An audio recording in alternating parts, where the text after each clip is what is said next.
Mark Mersman of Offset Energy Partners. Welcome to Hemp Barons, and thank you so much for being with us today. Thank you, Joy. A pleasure to be here, honored and excited about the conversation. We're so glad to have you. Now, you and I have met each other some time ago, but just recently reunited in Montana at the IND Montana Hemp Summer Summit, which was just a fantastic event with a fairly exclusive list of invitees from around the nation, various hemp leaders, and was so happy to see you there because what you are working on with Offset Energy Partners is fascinating to me and so important to our country, to our biosphere, and to the planet.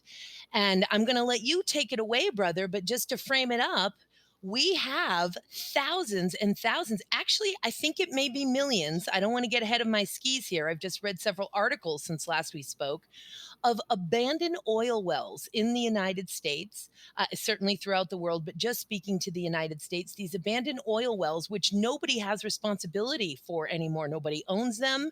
It becomes the state and the nation and the planet's burden as these oil wells off gas tremendous amounts of methane into the environment.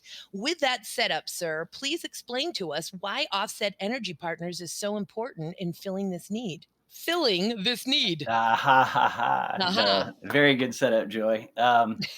We are part of a bigger movement that is just now realizing and awakening to the fact that we have, as you just mentioned, literally estimates are over 3 million wells that are just lost in our farm fields, in our ranch lands, all across the country where there is production from oil and gas. So these are wells that have traditionally been drilled, 50 to 100 years ago, long past their economic viability. More importantly, to your point, long past any ownership or responsibility tied to the plugging of these orphaned wells. So who owns them now is actually us as citizens. The states of these producing states are the ones now responsible for plugging these orphaned wells that have been left behind from just the gyration, the ebb and flow of the markets in the oil and gas industry. There is a lot of up and downs, and there's a lot of bankruptcies, unfortunately.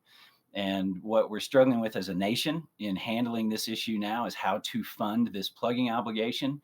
And more importantly, and as urgently as ever, on the heels of the IPCC report, just showing how important methane is to start emitting or limiting those emissions. And I don't think there's very many people that are aware of the fact that these wells are literally, in many instances, fuming off thousands of metric tons of methane per year, if not weekly or monthly. So some of these are really super emitters. All of this came about for OEP and how I'm involved with it now. I was in the oil and gas industry for a good little while, about 10 years or so, on the mineral and royalties acquisition side. So I didn't really do the drilling, but certainly benefited from the revenues generated to the landowners from the royalties off of the production that was coming. So new production, understood the industry, and stayed involved with it for a little while. I've been in the hemp and cannabis industry for now about 6 years. And all the while, I had ideas and beliefs that, there's definitely applications for hemp in the oil and gas industry at some point. September of last year, I hear a recording of an interview by Curtis Shuck with the Well Done Foundation. And the Well Done Foundation is out there now for 18 months, almost 2 years, identifying, wow, these orphan wells are emitting immense amounts of methane. And they've been working with, to begin with, Montana and the state regulating bodies to approve their adoption of these orphaned wells so that that financial obligation that is currently on the state's books is moved over to his foundation, again, the Well Done Foundation. They'll take responsibility for plugging that well. And what he's been able to develop, seeing how the budget shortfalls are such a problem in each of the states. This is before, certainly, we had the infrastructure bill that has been passed now by the Senate. So we can touch on that in a second, what that means for this industry and this opportunity. But what Curtis saw was, hey, these carbon markets are really coming about. And with methane being the predominant emission here, And the equivalency to CO2, these things are emitting an immense amount of CO2e, metric ton equivalent, on an annualized basis. And wow, we've got this carbon market that's evolving right now, emerging more significantly. And what if we could finance the plugging of these wells by monetizing the carbon that we are avoiding, effectively, by plugging these wells that are emitting? And sure enough, that's what he's been doing. He's been working with the American Carbon Registry now for about 18 months. We've got a methodology that's in public review. He has plugged numerous wells. We have operations in Montana, Louisiana about to kick off. I'm going down there literally tomorrow morning. And we've got Pennsylvania, Kansas, Kentucky. We're lining up some operations and opportunities in every major basin. So Texas is a big play as well. So I'm just going to kind of stop there for a minute. That doesn't really get to what OEP is doing in all this, but it speaks to this orphan well problem, and that Well Done is addressing it in a great way. And there'll be an awful lot more companies just like Well Done pursuing this in a commercial manner that I think hopefully really does allow us to, as a nation, get these wells plugged quicker than can be. Absolutely. And there's a lot to unpack. And that was actually a really wonderful sort of broad brush of what's happening here, even though folks are probably going, where's the hemp in this? We are going to get to that, listeners. We are going to get to that. Hemp has a very important role in the plugging of these orphaned wells. A couple of things, just as we get our dictionary straight with our acronyms. When we hear Mark talk about OEP, he's talking about Offset Energy Partners, which works in conjunction with the Well Done Foundation. You mentioned one other acronym, IPC report. Would you mind telling us what that is? The IPCC report was just, Oh, IPCC. Sorry, got I it. apologize. Yes. So, Oh, when I said CC, you're talking about the United Nations, essentially. yeah, the how is that? Intergovernmental policy, yeah, Panel. panel. Yeah. So you know the acronym better than I do, but nonetheless, Thank you. No, that's the intergovernmental panel on climate change, there you go. and that is the NRDC. Though I may actually be misspeaking here, associating it with the United Nations when it's really the NRDC, and we will get to that acronym in a second here.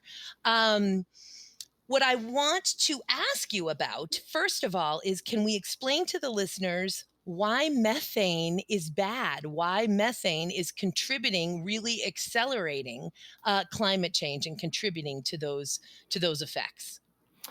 I am no scientist, but I'll take a stab at this to some degree. What we know is methane is a multiple, and that is debatable. How many more times harmful in greenhouse gas attributes than just CO2. So carbon dioxide is harmful. It is a greenhouse gas, but methane more so has much more heat trapping capability. And it's for that reason that we really are now keying in on if we can eliminate the methane at upwards of 100x more heat trapping than CO2e. And again, that's not my bailiwick or wheelhouse. I rely on other folks that know a lot more than I do in that regard. So, but methane is a critical piece to this. That's where we're addressing how we're minimizing methane and CO2 emissions with looking at big ag and so many other attributes of different industries that contribute CO2e and have super emitter status.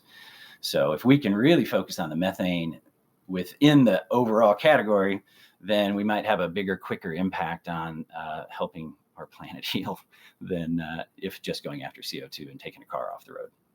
Absolutely. I mean, what most reports say, and you said 100, it looks like it's anywhere between 80 to 90 potentially, but 86 is what Earth Justice is telling us here. That Mm. methane traps 86 times more heat in the atmosphere than CO2, and that nearly 20% of the planet's warming can be attributed to methane. So when we talk about these millions of holes that are literally just spewing spewing methane completely unchecked freely into the atmosphere.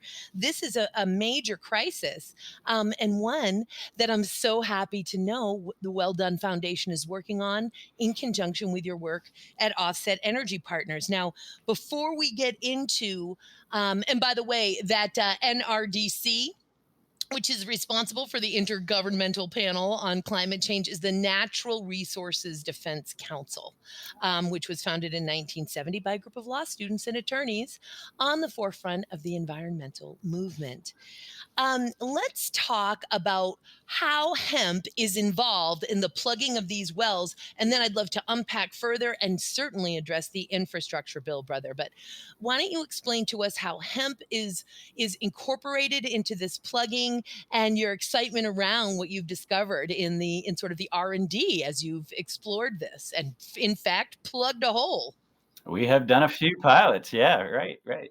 So what we saw being myself and Curtis as he was really honing the methodology and trying to minimize the footprint of every plug job that we do in order to maximize the carbon offsets that we could create. The conversation of how we can displace the cement was one aspect of it. But then also, there's a very common material used in oil and gas drilling. It's called lost circulation material. It is like rebar in cement, giving the cement something to grab a hold of, if you will, in these cementing jobs. So if you can envision the geology opening up and there's cracks and you're pouring cement down a hole, but it just keeps going down another hole and you're wondering why you can't see it filling up. Well, that's because there is a big hole. And if you can't get your cement to set quick enough, it'll just keep pouring down that hole. So lost circulation material is really important in the industry. And in particular, in plugging these older wells. They literally used to use nitroglycerin in a big tube and they'd throw it down the bottom of the hole and they'd blow it up. So in these older wells, there could be enormous areas of open space in the geologic formation that we have to fill up. And that could require then upwards of 10 to 20 tons of cement. Well, we use Portland cement. Portland cement is approved by the American Petroleum Institute. There's 7 different types of Portland cement that are approved, and that's what the industry has to use in plugging their wells. So with that, what can we do to minimize that carbon footprint? For every ton of Portland cement manufactured, there's about a ton of CO2e emitted. So And concrete and I'll just cement step is, in because yeah. it's such a piece of our hempcrete story, of Yes, any yes. story that's using, of course, cement. And the reality is, Portland cement, on average, needs to be heated. We're talking about limestone. That's where it starts. It's quarried. Needs to be heated to 3,000 degrees. Imagine the carbon footprint, obviously, of heating this limestone to 3,000 degrees. And we won't have a hempcrete conversation here where I compare the fact that the lime we use in hempcrete only needs to be heated to about 900 degrees. But the bottom line is a massive carbon footprint in creating that Portland cement. And now, please, thank you for letting me interrupt. Continue, sir. No, that's a critical part to all this. And you see the cement industry is really trying to make moves, but yeah, hempcrete is a wonderful path that I think we can be incorporating in a lot of different ways, not just in the oil and gas industry, but across the country and all different types of industry, of course. But so what we're doing, we're not doing the hempcrete because we're not allowed to do hempcrete, right? It's got to have this Portland cement component to it. So what we've been doing is in these bottom hole plugs, if you can envision a straw going down from the surface, let's say it goes down 2,000 feet or so. And for the listeners, if you then say, let's take 200 feet from the bottom and let's plug that. That may be where the geology that we were extracting oil and gas from is coming from. So there's about a 200-foot zone out of a 2,000-foot vertical length wellbore. And what we do in that 200 feet of cement is incorporate, and we're slowly increasing the amount of hemp hurd that we're putting into that cement because it's displacing cement. So whenever we can displace or avoid the use of a high carbon type material, then we're creating a negative against the overall output of CO2e in that project. So the more we can avoid, the better we are doing in getting to a carbon neutral plug job. And that's really the big push for OEP and our sister company, OFX Solutions, which is the boots on the ground company in Louisiana. I'm partners with Dawn Boyder. She's the founder and majority owner of this operating company that is entering into this space to go plug these orphan wells on behalf of the states and on behalf of oil and gas companies that are doing just their regular course of business. They have to plug these wells. So we're showing them a better way to do that by displacing the cement in our proprietary plug designs that put the hemp hurd into those bottom hole plugs with the cement and displace as much as we can. We're going to continue to try and increase the amount of hemp hurd that we can put into that application. We're struggling with pumping capabilities. So we are pumping Portland cement. So there is an issue with the hurd absorbing up all the moisture and getting a little too gunky. So we're working through that, and that's all just the R&D aspects of it. But ultimately, we want to get as high of a ratio of hemp hurd in that cement as we possibly can. And that's in that bottom hole plug. And it's on all the other plug zones that we might have to plug around, meaning if that 2,000-foot well bore went through a water table, we've got to secure that formation as well, very, very well. And that's where the other attributes of hemp hurd into the cement, it makes for a better cement. It makes for a little bit more pliability in that, right? So we want to push the limits on that. We don't have many constraints in terms of the characteristics of that cement. It has, depending on the type of cement, certain compression characteristics that we have to meet, minimum compression standards. But even upwards of 50% hemp hurd, we're still up, we're meeting that. So there's a lot of optimism about how we can maximize the amount of hemp hurd that go into each one of these, 3 million plus well bores, and that's just the orphan ones. We see being able to bring this into the commercial aspect too, just using LCM in everyday applications. While that might not be creating a carbon offset for the companies, it is definitely more of a renewable product to use and sustainable product to use. And if I may, just take it one step further. Think about this.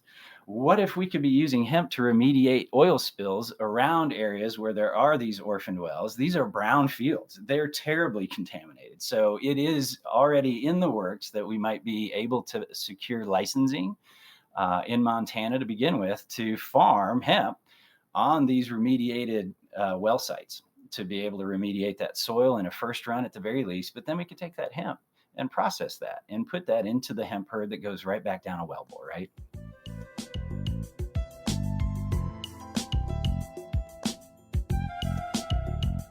No, it's wonderful, like a closed loop system. I love it. Totally that. I absolutely, and you hit us with another acronym, and I feverishly was Googling to try to come up with it. But LCM, will you share with us that particular acronym, sir? LCM stands for lost circulation material. I wondered. Okay, excellent. That so it is tremendous that we are. So basically, hemp is a twofer within these wells. It accounts, as you had said in the beginning, for helps with our lost circulation material. It also reduces the carbon footprint of what we are plugging. It is also, I suppose I could just keep going from there, brother. It's creating jobs, economic stimulus for farmers who are growing the hemp to be put in as a filler or an aggregate, a compliant aggregate within the existing Portland cement. So it's got all of those purposes. It does indeed. Absolutely. And that's where that's just in this plugging application. We do believe its absorptive qualities might suit the industry from an absorbent application. We think there's ways to incorporate biochar with hemp hurd in a mulch type application as a prophylactic around these wells before we fill them in with the soil. We'll usually dig out about 5 feet of soil from the wellbore, cut off that wellbore there, put a cement plate on it. That's where the plug goes. But we're actually envisioning putting, if there were any leaks or emissions from that plug job, that to have around that in some radius of 6 to 8, maybe 10 feet, kind of a prophylactic carbon sink area that is hemp hurd from an absorbent and also biochar from a carbon sink. So we see being able to incorporate that in a lot of different ways from a remediation perspective.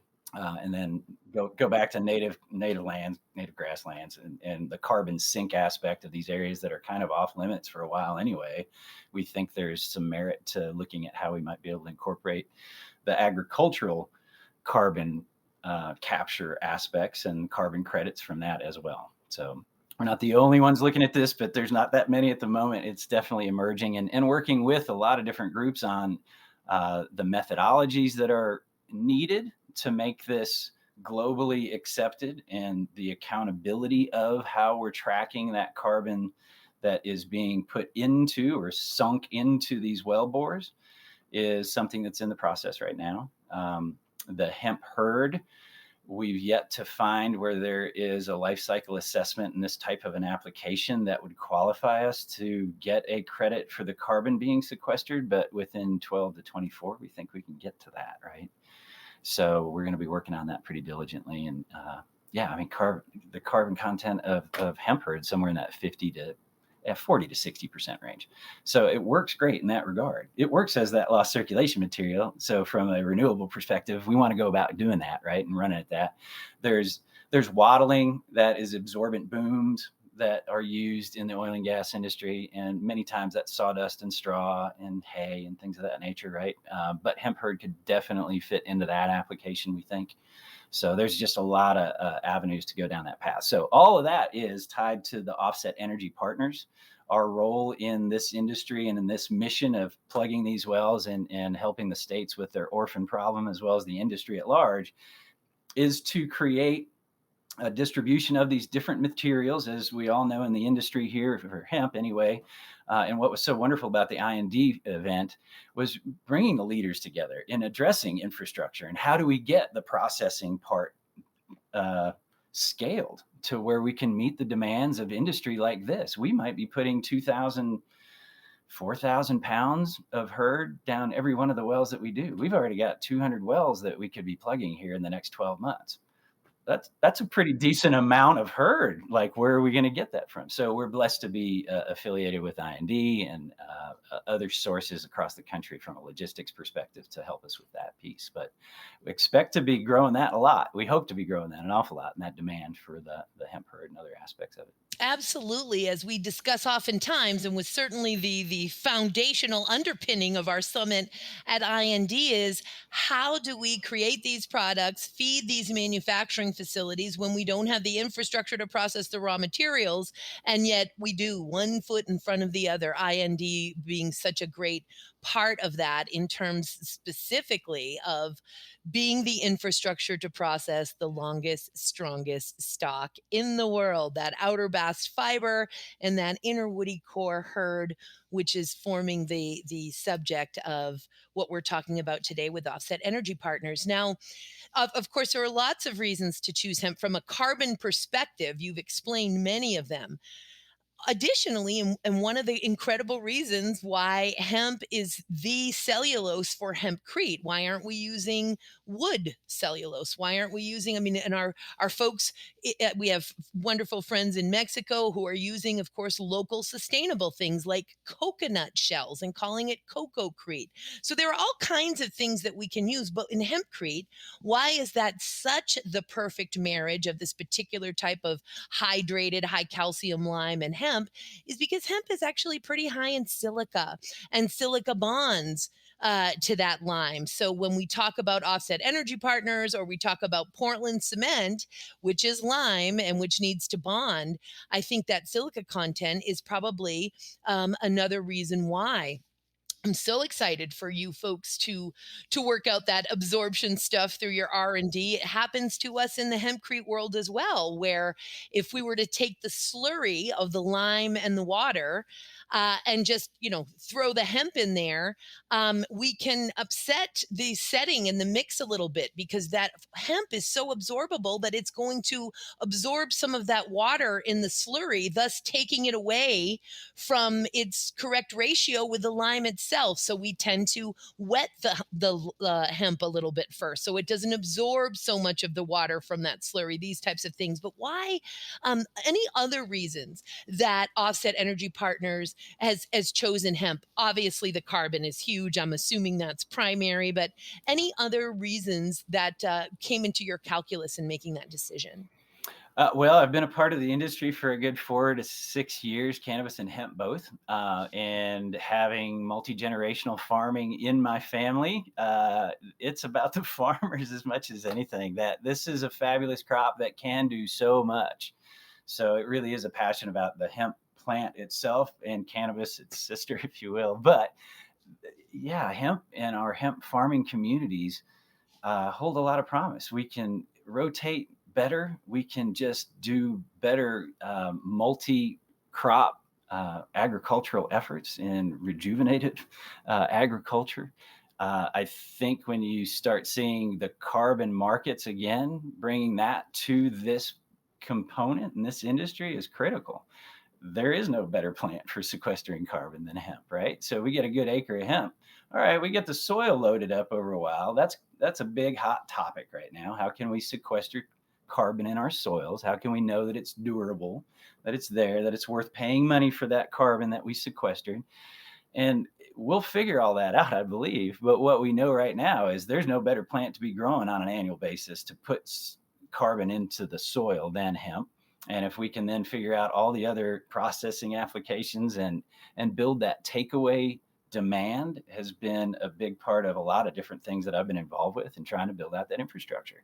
We got to pull the demand. We've got to get the pull built, and finding ways to incorporate hemp byproducts at large, I think is a worthy mission, and one I've been a part of for a few years, just quietly. And this one's, I think, going to be pretty important. So I'm proud to be a part of it. Very important. It just absolutely lit me up as I began to learn about this endeavor that you're involved in when we got to commune with one another in Yeah. Montana. And then, of course, we could speak all day about how what a fantastic crop it is, not just for carbon, obviously, for rotation. We're watching these larger yields and the other crops that are following hemp, I mean, over and over again. And we will get there. More research, one foot in front of the other with academia, stakeholders, nonprofits, activists, advocates, all working together to deliver on that promise. Could you tell us a little bit about the infrastructure bill and how that affects this need for these orphaned oil wells?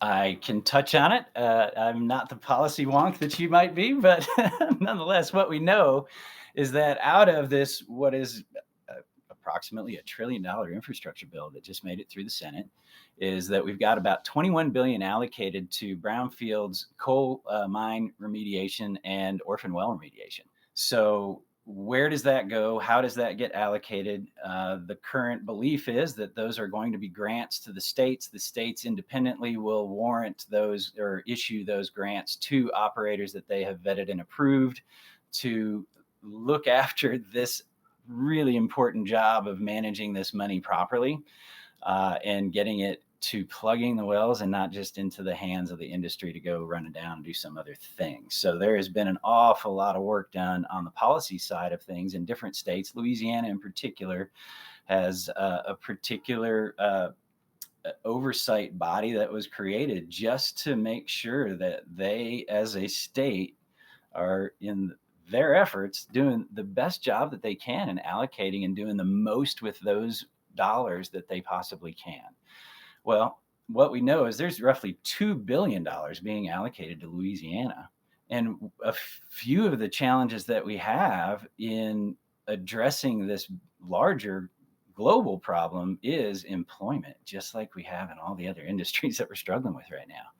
So, as an anecdotal, last year, Louisiana struggled to put $15 million to work. They didn't have Mm. enough crews addressing orphan wells to even put $15 million to worth, is what I've been told. Please don't hold me to that specific statistic. But they've got to put $25 million to work in 2022.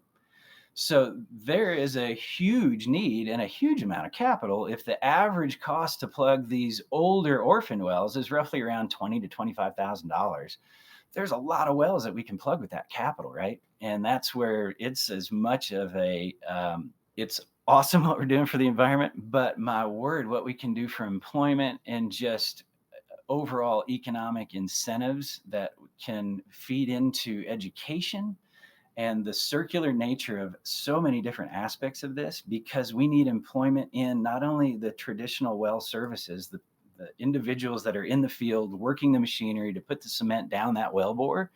It's a tough, hard job, and it's a blue collar job, but it can be a really good paying job. And what we see with all of this in collaboration, if you will, is an ability to really have an economic impact as much as an environmental impact. And in doing that, an educational impact. We can be educating a workforce to be approaching this industry as it really is, a completely new subset of the old oil and gas industry.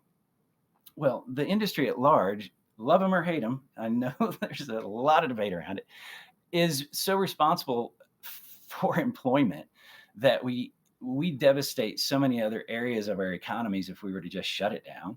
So we've got to figure out ways to pivot that employment. And this is one of the ways that we're super excited about educating to the reclamation and remediation aspects of the industry as a really broad umbrella over what we're doing. That is what OFX is doing, is the remediation and reclamation of these sites. Well, yeah, we're plugging a well at the same time. Oh, but we're also doing carbon capture, carbon sequestration, carbon avoidance. We're creating carbon credits for a market that is emerging. Well, that's going to employ people as the emerging market takes off and really becomes solidified. So there's just a lot of circularity to this that we're really excited about how it all can tie together. And that is, to your point, hemp farmer to hemp herd, to plugging a well, employing those employees that are plugging that well, to remediating that soil, to growing more hemp to remediate it, to bring it right back to I&D to process it, to so it's really fun. And throw biochar into the mix. I know this is hemp barons, but wow, same effort with biochar, frankly, in that we can be utilizing biochar in all of its new applications and old applications, like water treatment plants are utilizing specific biochars to capture PFAS and particular contaminants. So where do you go with that PFAS? Well, and also, brother, I mean, the research being done on hemp cellulose as biochar. I mean, we are talking Right. about next level stuff. And the colleagues that we got to spend time with, your colleagues in Montana, and I'm embarrassed because one of them I knew, and I just name is escaping me right now. And we, of course, had jointly know Howard Sprouse, who is just a biochar expert here in Washington State, but he's basically an international biochar expert. And I've had him speak at various hemp events that I've had in the past, particularly hemp and permaculture, because these discoveries around cannabis or hemp, it's a genus, cellulose for biochar are pretty tremendous. We've even seen some initial research that, depending on how much you heat that hemp to create the biochar, you can actually dial in certain nutrient needs. I mean, we're learning all kinds of stuff about this. So I imagine at some point you'll be using hemp biochar as well. That's a goal. It's a goal. I mean, think about all the spent biomass we have, right? After we go through extraction. Now, extraction through ethanol, you can't put into a pyrolysis machine, but nonetheless, those are nuances. We'll figure it out. We'll get it No, figured out. Amen. there's a tremendous opportunity with hemp bio-waste, I think, in just that application. Because one of the bigger pieces we have to struggle with is input costs, right? So I've got to convince on the traditional side of the industry, why am I going to spend an extra $5,000 per wellbore? Well, let me tell you why. Optics, doing the right thing, not just buying a carbon offset, you're actually reducing your carbon footprint. So that in and of itself should be a 10x multiple on the dollar you'd spend for buying a carbon offset that you could crow about, right? So we think there's a definite justification for an increased price to put these higher carbon content materials down the wellbore. But when you start thinking about all those other cascading applications and where we can get to all the other use ends that could be, yeah, here's waste byproduct that is hemp biochar used in some remediation capacity. And now what do we do with that waste? Well, let's put that carbon down a wellbore and sequester it. Where is that contaminated material any more secure than in a cemented hole in geologic structure that isn't involving water tables? Just to be clear, we wouldn't want to do that with any infrastructure that has water tables involved. But that closed loop, we can, yeah, we can take the hemp herd, process that waste. It's so promising. It just lights me up that all of this is going on and going on basically right in the wake of the legalization of hemp and it taking and reclaiming its place in the broad light of day. Absolutely. Now, may I ask you this as we come to a close in our interview here, brother? Is there anything that you wish that I would have asked you that I didn't ask you, or something important you want to make sure you tell the listeners before we part and have you back on again in the future? I appreciate that. I've very much enjoyed the time. I think we've covered an awful lot of really important aspects of what it is that OEP, Offset Energy Partners, is focused on. We really are trying to, and are welcoming of any experts that might have ideas and other ways of incorporating hemp and other biomass materials that are renewable and high carbon content potentially to provide input, feedback, guidance. We are not full of ourselves. We are building something that never has been built in this regard. So we're very humble in that and are so thankful for your support and others that know a lot more about the plant and its properties than we do. And together we can go crush it, I think. Crushing it, brother. It takes a village, and it's so wonderful. And Indeed. folks, go to podconx.com, podconx.com, and see how you can get in touch with Offset Energy Partners and the different assets that we have here for this episode with Mark and Offset Energy Partners. So grateful for the important work that you do, the passion in which you do it, brother. And I'm really looking forward to our next encounter. Thank you so much for being with us on the show today. Thank you, Joy. Looking forward to it.